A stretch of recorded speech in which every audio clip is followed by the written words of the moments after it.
All right, it's Friday night, and so I'm feeling like I just want to broadcast this in a way. I went and I finished Return of the Jedi, the novelization. This edition's very cool. It has this little insert with some images in it, which I think would have been very cool to have when it came out. And of the three novelizations, just before going into it, and this is going to have some readings, by the way. That's kind of why I wanted to do this as well. Get on maybe a nicer mic and think through things as we read a couple of passages. Now, just to talk about the novelizations in general, now that I'm done the original three, the first one, and let me turn this music down a bit. The first one that you read is obviously the novelization of the original movie in 1977, and that was based on an earlier script.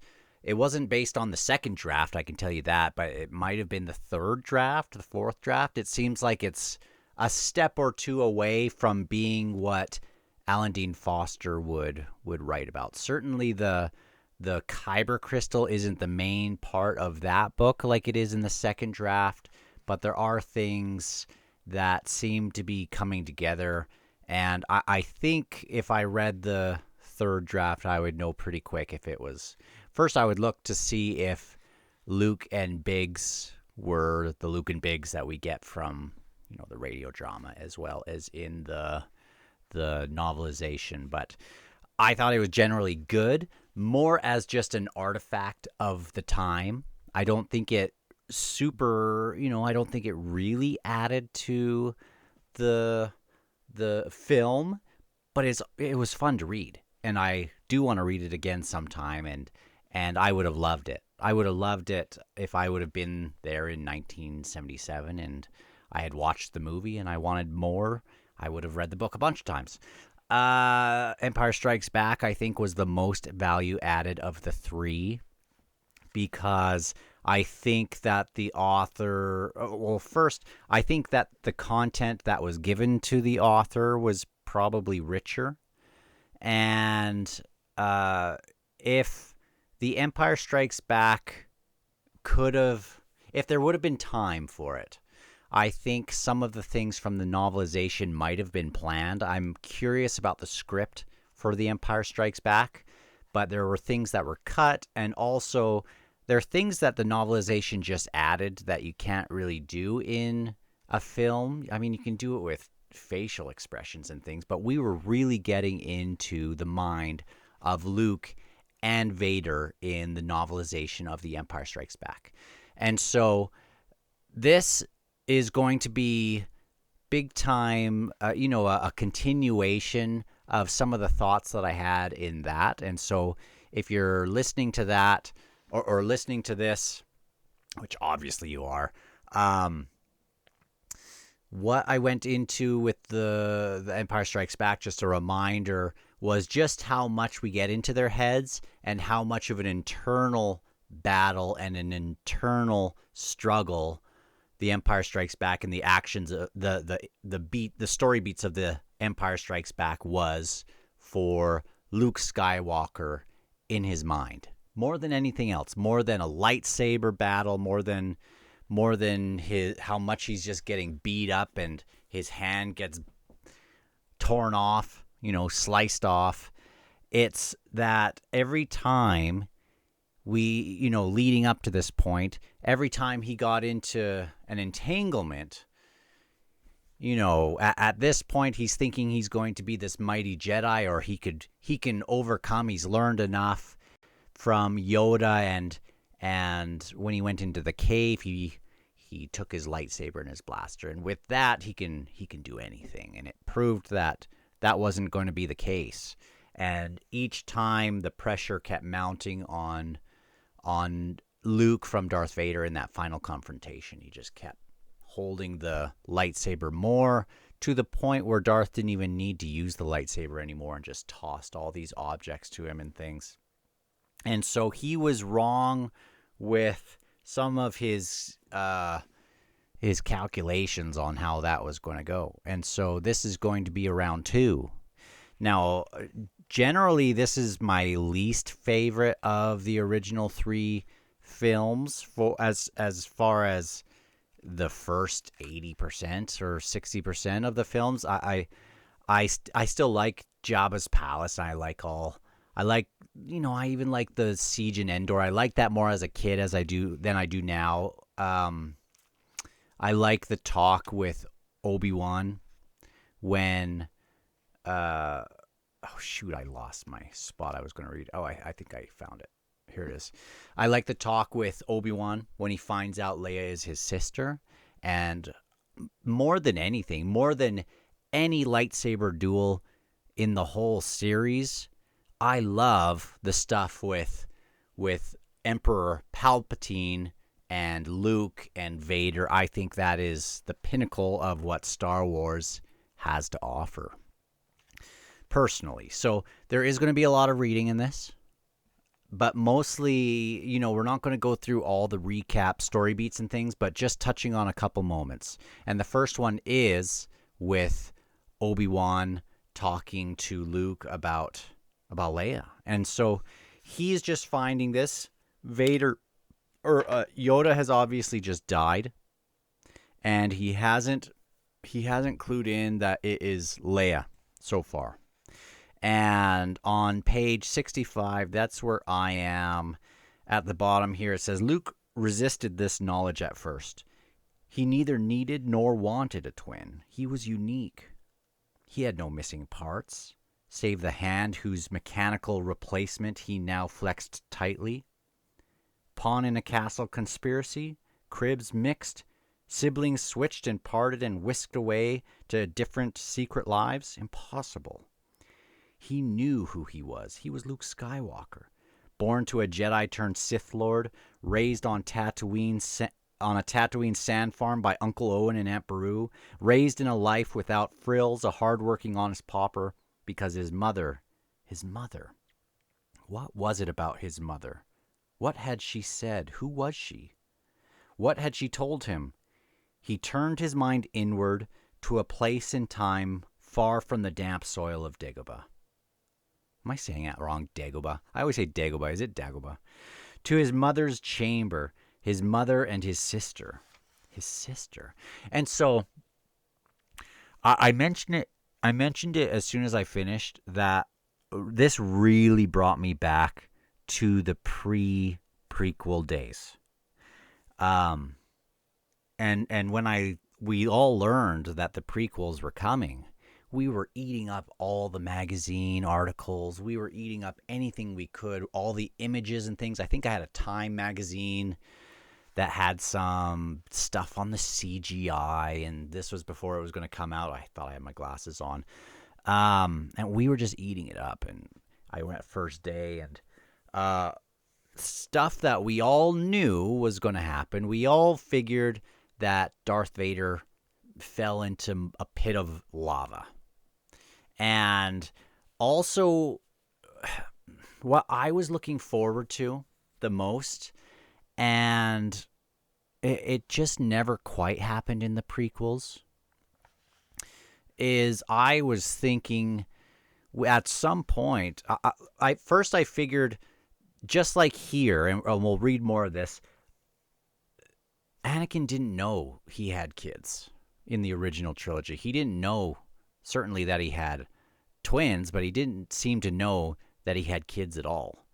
But we also, I thought for sure that we would have this moment somewhere with a very young Luke and a very young Leia, not just split at birth, but I wanted to have more glimpses of the mother, and not Queen Amidala. She didn't even need to be a queen. I don't think there's any hint that she's a queen here.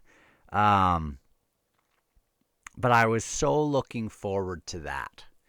And so I loved, I went to episode 1.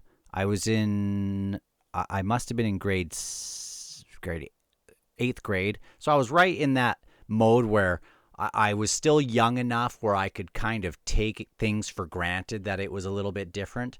And I came out of the theater really hyped about the Darth Maul battle, and I didn't understand everything that was happening with the politics, but I have come to understand, or I have come to appreciate some of the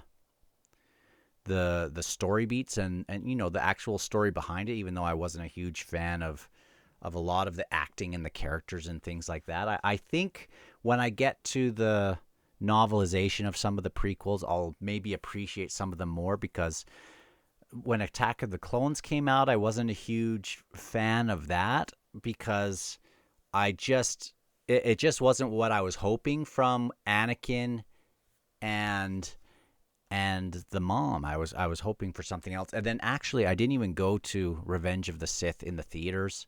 And I'm not a huge fan of that one. I've probably only seen it maybe 3 or 4 times, and almost never in one sitting.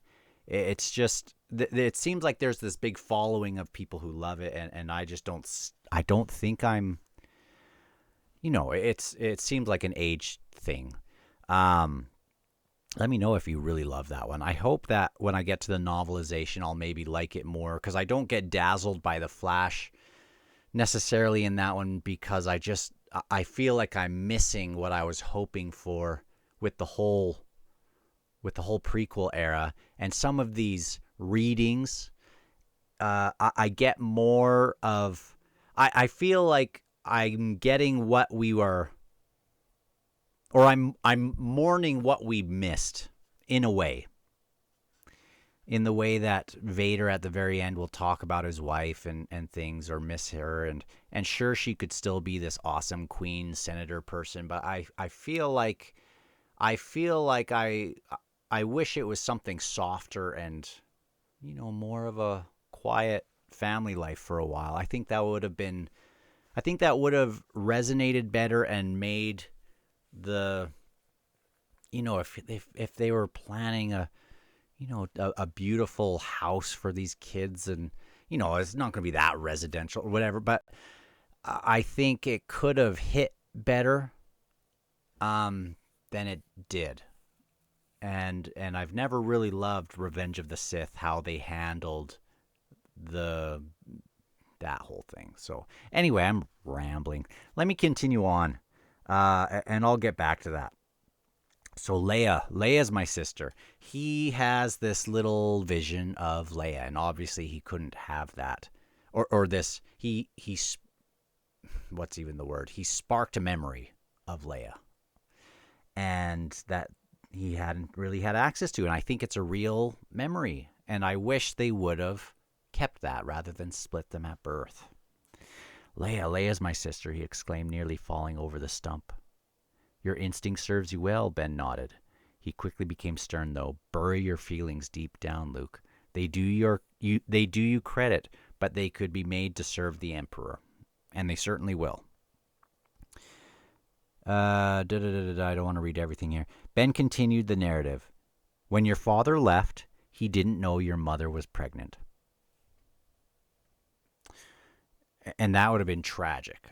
I mean, it still was tragic how it happened, but I wish it would have taken this road.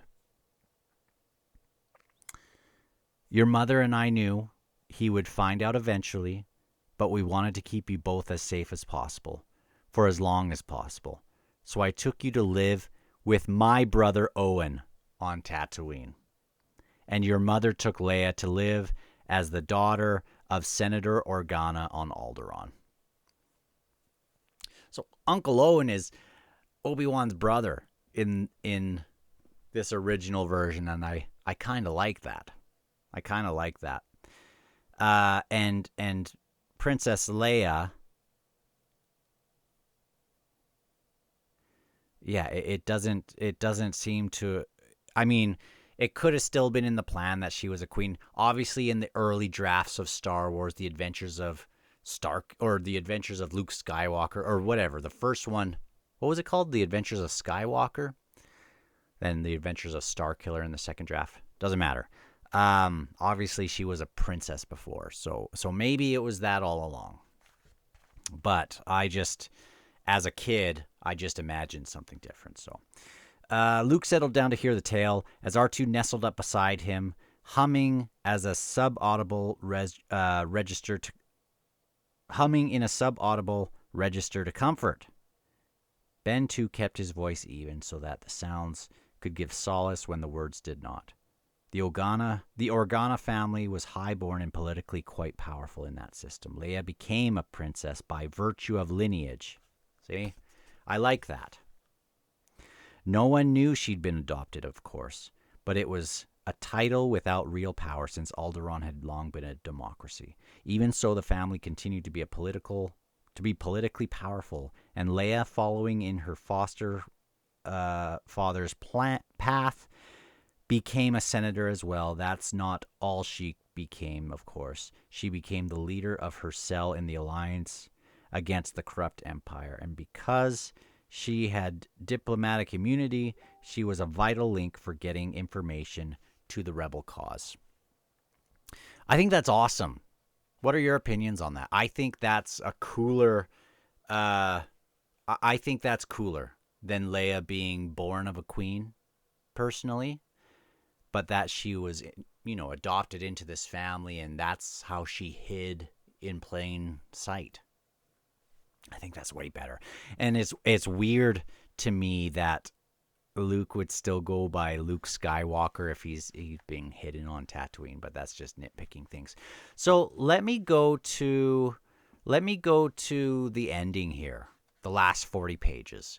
And this is all to do with Luke and his confrontation at the end with the Emperor. All right, got interrupted for a sec. So here we go. Tell me, young Skywalker, the Emperor said when he saw Luke's first struggle had taken its course. Sorry, I'm so bad at reading out loud sometimes. Who has been involved in your training until now? The smile was thin, open-mouthed, hollow. This is very cool. I wish this would have been in the film as well. Continuing, let's skip some stuff. The Emperor tapped his fingers on the arm of the throne, recalling. There was one called Yoda, an aged Master Jet. Ah, I see by your countenance. I've hit a chord, a resonant chord indeed. Yoda, then. This Yoda, the Emperor mused. Lives he still? Luke focused on the emptiness of space beyond the window. He's trying not to give it away. Behind the Emperor's chair, the deep void where nothing was, nothing. He filled his mind with this black nothing, opaque save for the occasional flickering of starlight that filtered through the ether. Ah, cried Emperor Palpatine, he lives not. Very good, young Skywalker. You almost hid this from me, but you could not. And you cannot. Your deepest flickerings are to me apparent. Your nakedest soul. That is my first lesson to you, he beamed. That he can't hide. Luke wilted, but a moment. In the very faltering, he found strength. Thus had Ben and Yoda both instructed him. When you are attacked, fall. Let your opponent's power buffet you as strong wind topples the grass. In time he will expend himself, and you will still be upright. The Emperor watched Luke's face with cunning. I'm sure Yoda taught you to use the Force with great skill. Luke's face is flushing and things. Luke paused, for he saw something else as well, something he hadn't seen before in the Emperor. Fear. And in this ending here, both Luke and Vader are going to be noticing little elements of this. I don't really see this in the film necessarily because, he's very arrogant, and I think he does put on, I don't know. I wonder what your opinion is. The Emperor in the film, how much was he fearing Luke in that moment, or was his arrogance just his weakness here? I don't know. So fear of Luke's power, fear that this power could be turned on him, on the Emperor, in the way Vader had turned it on Obi-Wan Kenobi. Luke saw this fear in the Emperor, and he knew now the odds had shifted slightly. He had glimpsed the Emperor's nakedness, nakedest self, so he kind of turns it back on the Emperor, the way that the Emperor's seeing him, and Luke is doing the same. And remember, we talked about calm being really at the center of The Empire Strikes Back and at the center of Yoda's teaching. So I think it's cool that we get in Luke's mind for this. I think the format of reading this is great for Star Wars. With sudden absolute calm, Luke stood upright. He stared directly into the malign ruler's hood. I look forward to completing your training, young Skywalker. In time, you will call me master. Of course, Luke felt steady enough to speak for the first time. He says, "You're it's right on. You're gravely mistaken. You will not convert me as you did my father. No, my young Jedi. You will find that it is you that is mistaken about a great many things. By now you must know that your father can never be turned to the dark side. So will it be with you. Never. Soon I will die and you with me." The plan here is really just to stall out until Han and Leia can disable the shield and the Death Star can be destroyed with them in it. And so everything is degrading fast in this scene. You know, this is a small novelization, so it happens still quite quickly. And it feels very reflective of, it feels like a parallel of what we got in The Empire Strikes Back, as he's seeing everything just fall apart around him, and he can't even fathom what he's really supposed to do here, even though he's committed to trying to be calm in the way he's doing it and resist the dark side. Slowly, infinitesimally, as things are going bad, and it mentions this in the novelization, slowly, infinitesimally, Luke raised his hand in the direction of the lightsaber. So this person really, both of these, the novelization for The Empire Strikes Back and the novelization for this, they both are on the same wavelength, and it's really doing a nice job. That was so at the core. Every time he was feeling pressure, he would reach out towards his lightsaber, and this is the first time it's starting to kind of get into his mind here. Luke was in torment. He raised his hand further. He realized both Palpatine and Vader were watching him. He lowered his hand, lowered his level of anger, tried to restore his previous calm, to find his center, to see what it was he needed to do. You want this, don't you? Hate is swelling in you, da-da-da-da-da, we know that. But he's taunting him, because if he can do that, we all know he wins. And this is interesting because also wind played a role in the previous novelization. His rasping laughter echoed off the walls like desert wind. I think that is an intentional note. Vader continued staring at Luke. Luke tried to hide his agony. No, never. He thought desperately of Ben and Yoda. Ben, thought Luke, if ever I needed your guidance, it is now. Where can I take this, that it will not lead me to ruin? As if in answer, the Emperor leered and put his lightsaber down on the control chair near Luke's hand. It is unavoidable. It is your destiny. You, like your father, are now mine. Luke had never felt so lost. Let me jump a little bit. So as they're going through, it looks like a scene of pandemonium as now the Death Star is activated and it's shooting down the rebel fleet as Luke watches in horror. And Vader watches Luke. His boy is powerful, stronger than he'd imagined, and still pliable, not lost yet.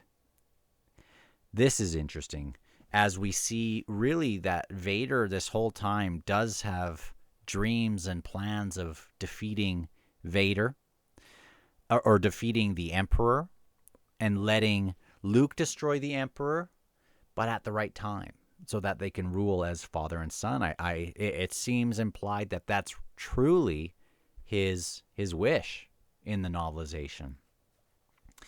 There was yet time to take Luke for his own, to retake him, to join him with him in dark majesty, to rule the galaxy together.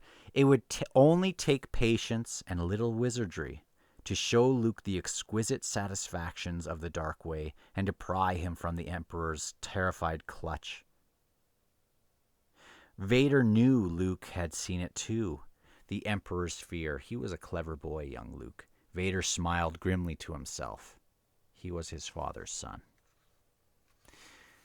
Luke watched in impotent horror as the unbelievably huge laser beam radiated out from the muzzle of the Death Star. It touched only for an instant one of the rebel star cruisers and was surging in the midst of the heaviest fighting. In the numbing grip of despair, with the hollowest of voids devouring his heart, Luke's eyes alone glinted, for he saw again his lightsaber, lying unattended on the throne. And in this bleak and livid moment, the dark side was much with him.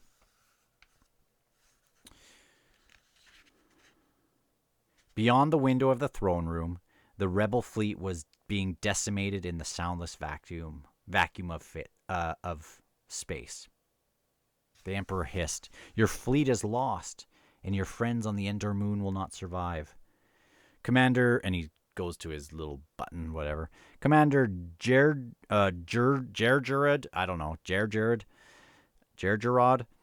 should the rebels manage to blow up the shield generator, you will turn this battle station onto the Endor moon and destroy it." Skipping forward a bit, Luke's face was contorted, reflecting his spirit. Vader watched him carefully, as did the Emperor. The lightsaber began to shake on its resting place. This is interesting. I mentioned this earlier, but this is how it gets put. The Emperor smiled. "Good. I can feel your anger. I am defenseless. Take your weapon, strike me down with all your hatred, and your journey towards the dark side will be complete." He laughed and laughed. Luke was able to resist no longer. The lightsaber rattled violently on the throne a moment, then flew into his hand, impelled by the Force. He ignited it a moment later and swung it with his full weight downward toward the Emperor's skull. In that instant, Vader's blade flashed into view, parrying Luke's attack an inch above the Emperor's head. Sparks flew like forging steel, bathing Palpatine's grinning face in a hellish glare. Luke jumped back and turned, lightsaber raised to face his father.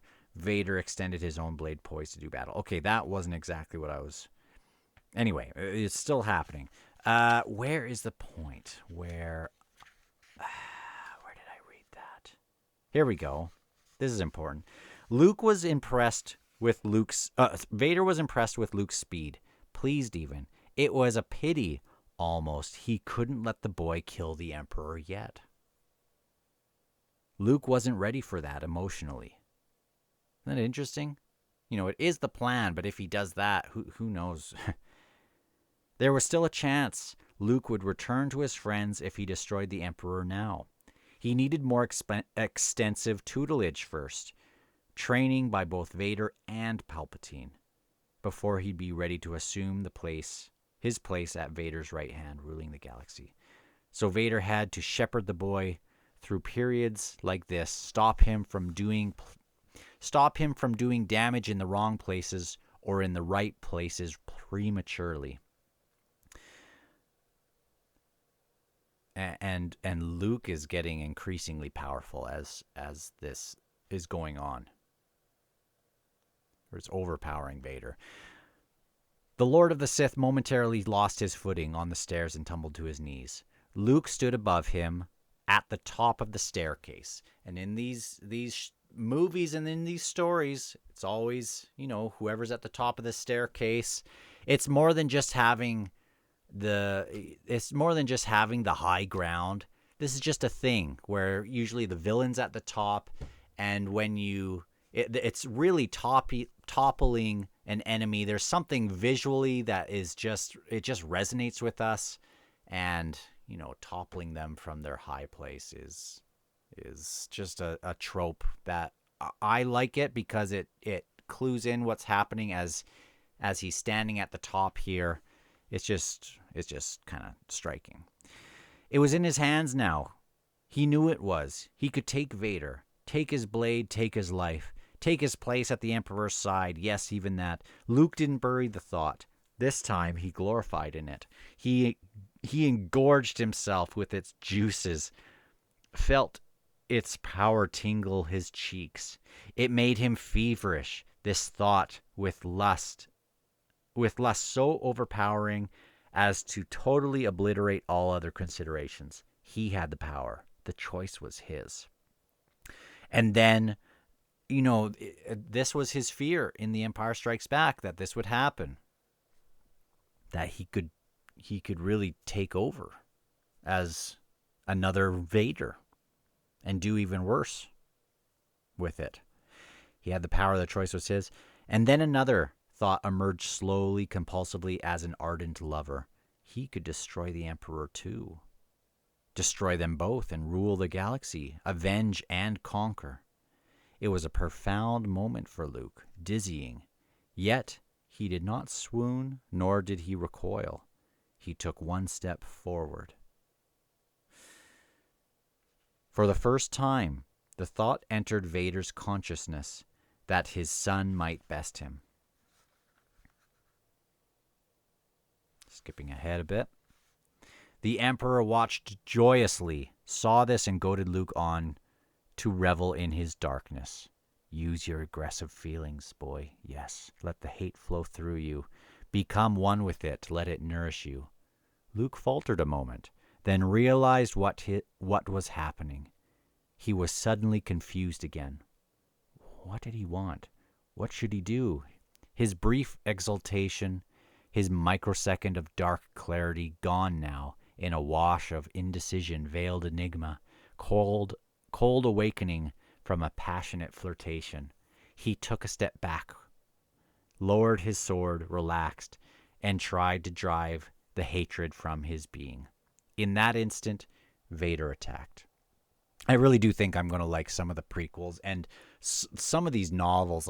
This is just my favorite way of consuming Star Wars. As much as I have loved the comics and things, there's nothing like the written word, really.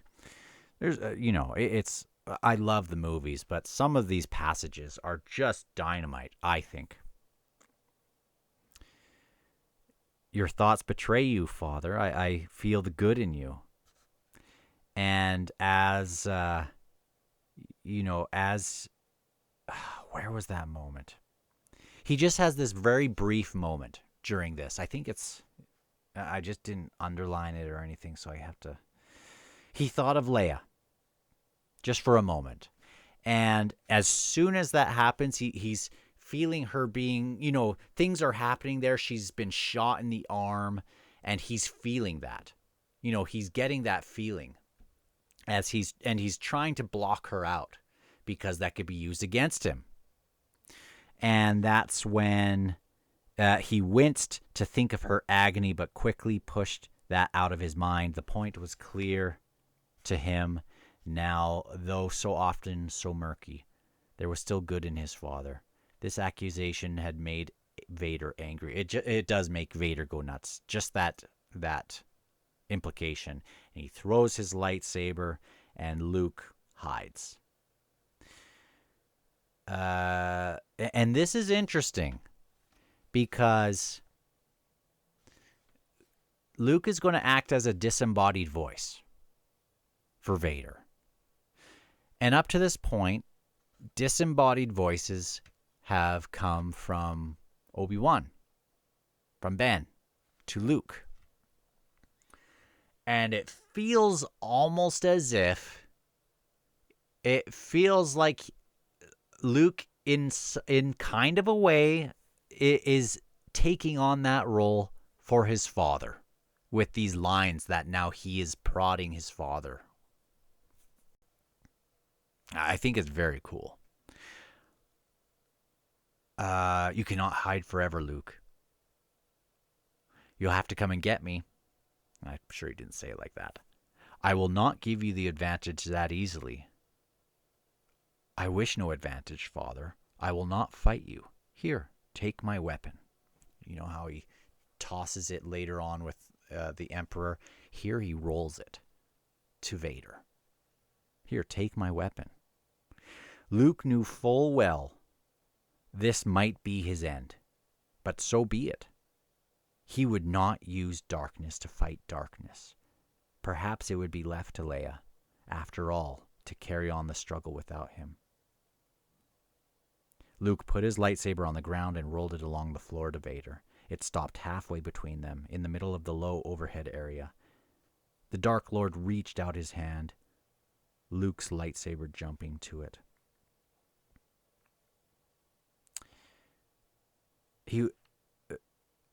He was picking up additional feelings from Luke. Now, new cross-currents of doubt. Remorse, regret, abandonment, shades of pain. Give yourself to the dark side, Luke. It is the only way you can save your friends. Yes, your thoughts betray you, son. Your feelings for them are especially strong for... And that's where... Vader's... It says he's incredulous. Sister? Sister? Like, it's... Can't even imagine. It's very cool. I like how it is. I love Return of the Jedi, the film, but I do love how this is being handled in this. Even though it might be very different than how I would expect Vader to respond. But there's something that, you can see the seeds happening earlier on in a way that I think is very cool. Where it's hinting that maybe Vader could do something good. Your feelings have now betrayed her too. Twins, Obi-Wan was wise to hide her, but now his failure is complete. If you will not turn to the dark side, perhaps she will. And that's when he does his never thing. I don't want to read all this, but he's driven... Vader's driven to his knees. It's basically an exact echo of The Empire Strikes Back, but now Vader, now Luke has taken Vader's place, and Vader's taking Luke's place, and he even cuts off his hand. Luke has basically done exactly, or is in danger of becoming exactly what he feared from The Empire Strikes Back. And, in becoming just like his father, the person he most desperately wanted to destroy. The Dark Lord was driven to his knees. He raised his blade to block yet another onslaught, and Luke slashed Vader's right hand off at the wrist. Luke stared at his father's twitching, severed mechanical hand, and then at his own black-gloved, artificial part, and realized suddenly just how much he'd become like his father, like the man he hated. Trembling, he stood above Vader, the point of his glowing blade at the Dark Lord's throat. He wanted to destroy this thing of darkness, this thing that was once his father, this thing that was him. Suddenly the Emperor was there. Good. Kill him. Your hate has made you powerful. Now fulfill your destiny and take your father's place at my side. Luke stared at his father beneath him, then at the Emperor, then back at Vader. This was darkness, and it was the darkness of hatred. Not his father, not even the Emperor, but the darkness in him, in them, and in himself. Wow. And the only way to destroy the darkness was to renounce it. For good and all, he stood suddenly erect and made the decision for which he'd spent his life in preparation.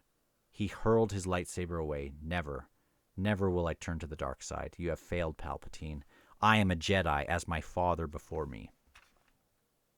So be it, Jedi.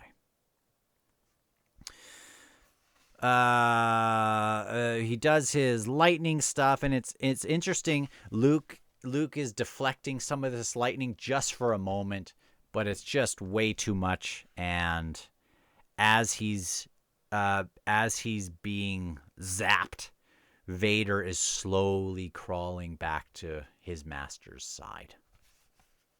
We don't have like a father please moment in the film.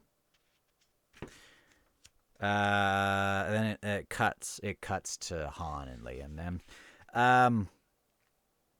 Luke's body slowed, wilted, finally crumpled under the hideous barrage. He stopped moving altogether.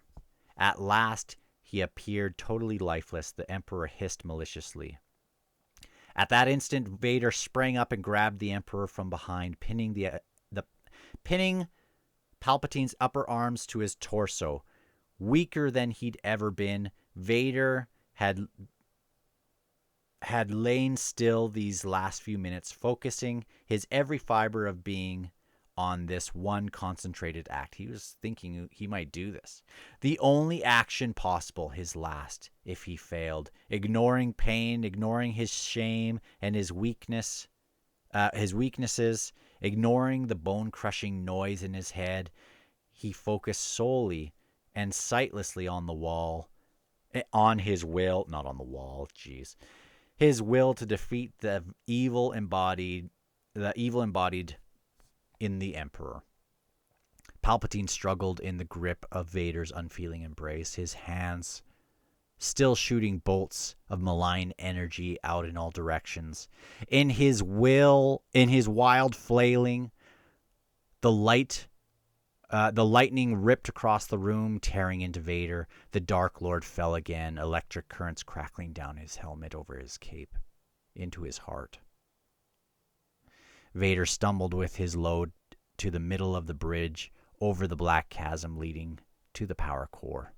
He held the wailing despot high over his head, and with a final spasm of strength, hurled him into the abyss. Palpatine's body, still spewing bolts of light, spun out of control into the void.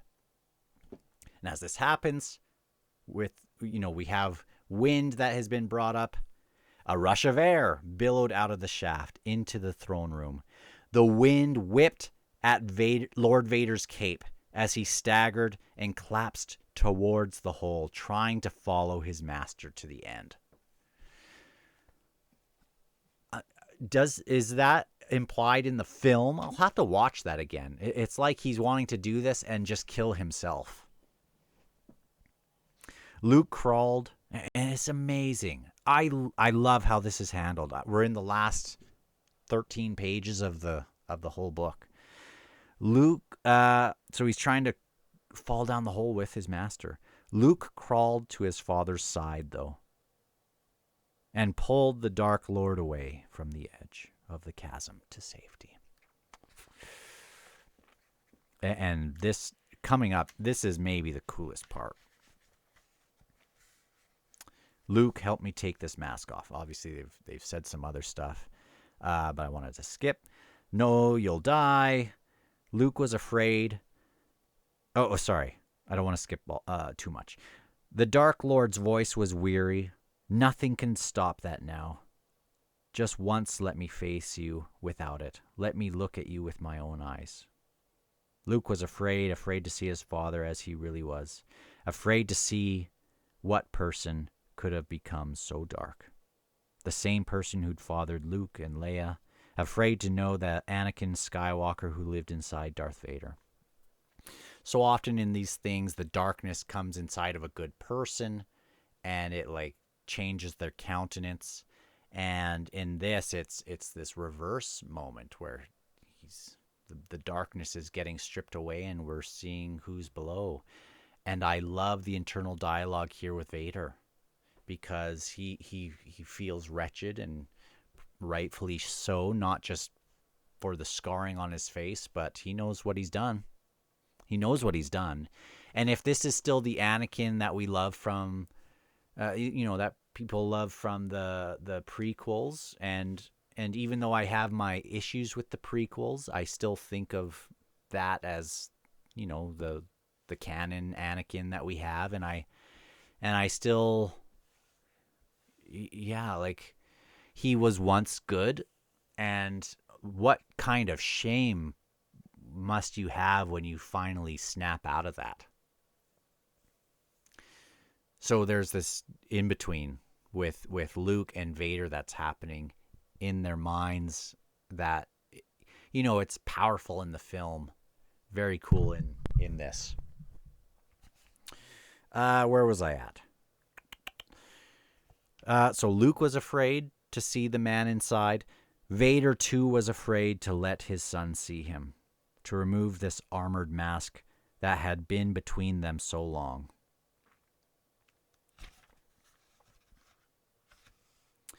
It was the sad, benign face of an old man, bald, beardless, with a mighty scar running from the top of his head to the back of his scalp.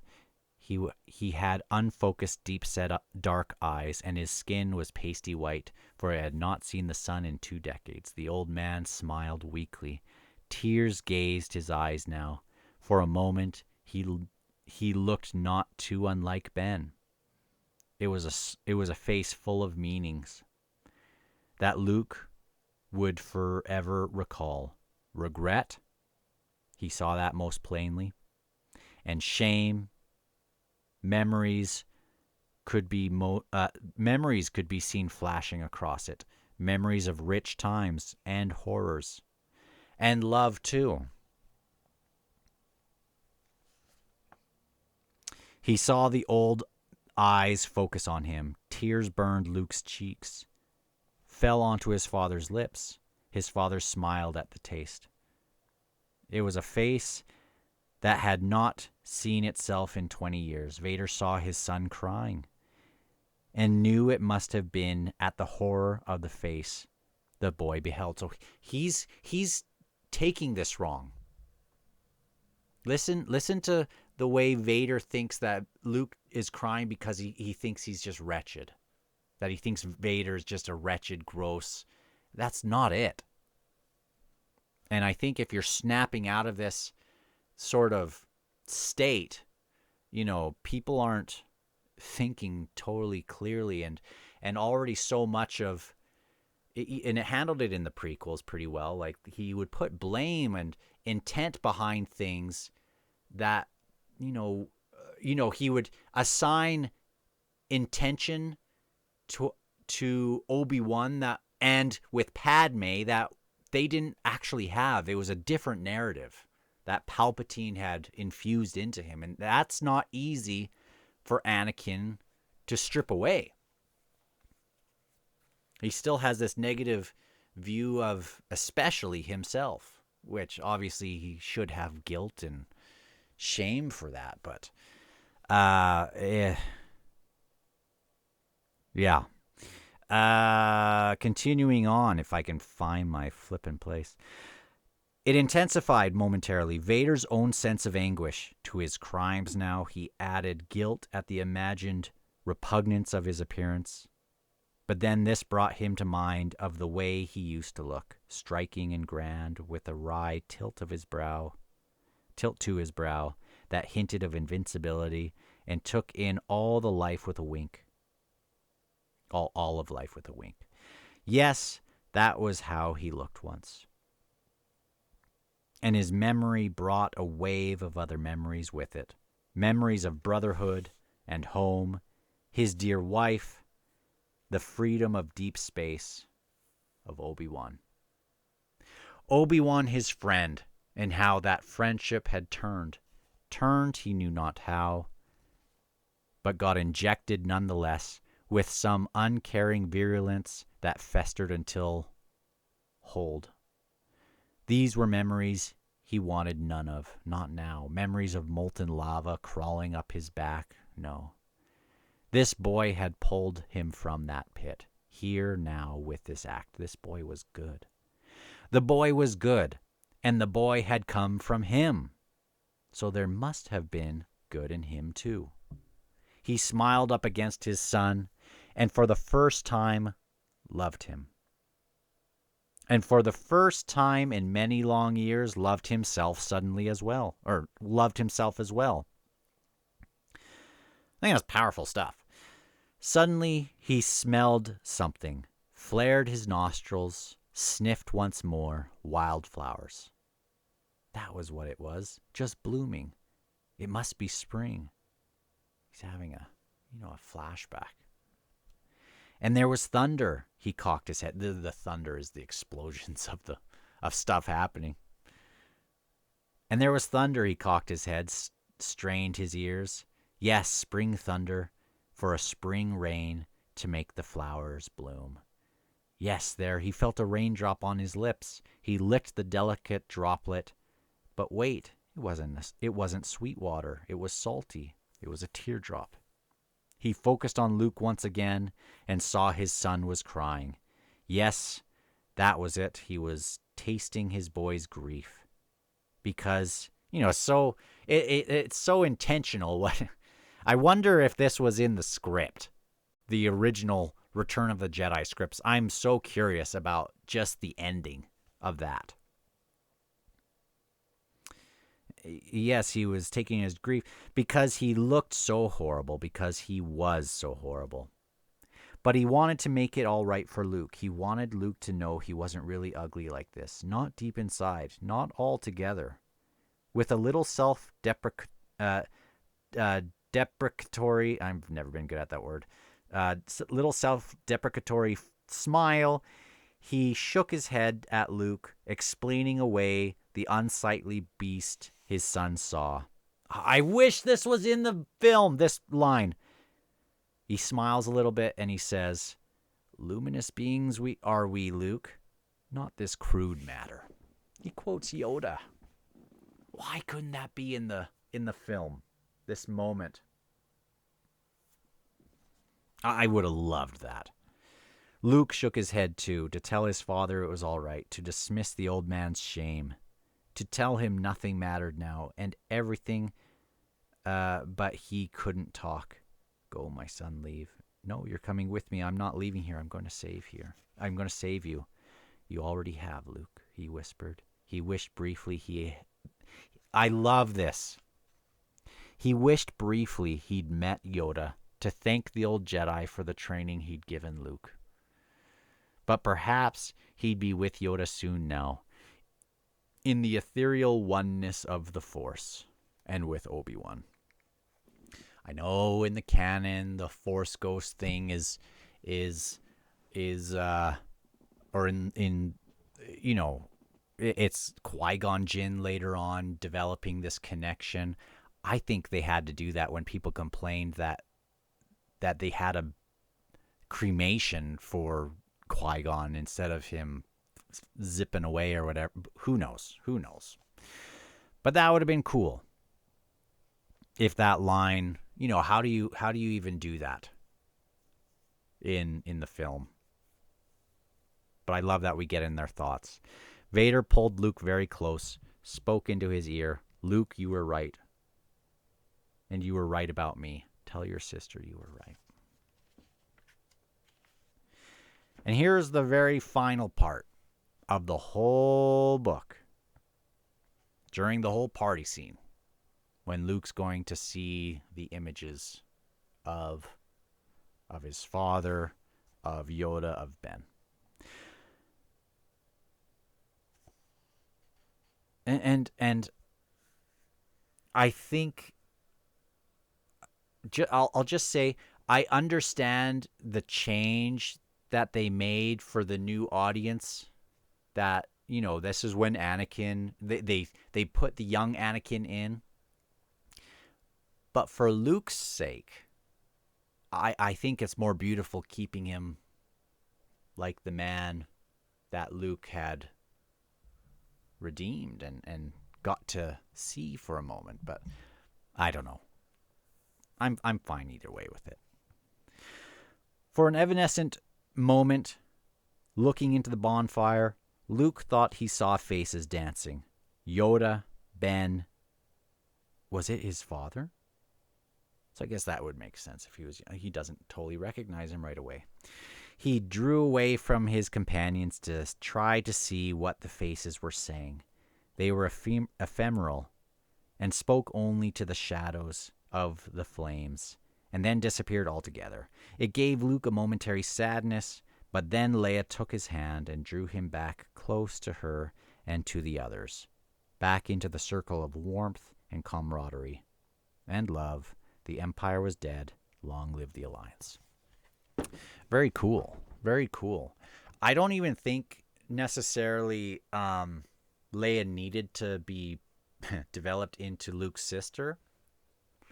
But I've heard some people wish it wasn't that. And anyway, I like this. I like the novelization. Again, I didn't love every bit of it, but those moments that I read about with you are moments that I think will stick with me and were fun. And holy crap, this has been an hour. Flippin' A. Thought it was just 10 minutes. So anyway, I will leave it at that. And if you like this format, once in a while on a late night kind of weekend or something, we can just talk in this sort of way. So it won't be for everyone, but I'm sure some people will like that sort of thing. So I'll talk to you later. Go see another video if you like, and I hope you have a good weekend. And what do we have coming up? Looking at my list, I have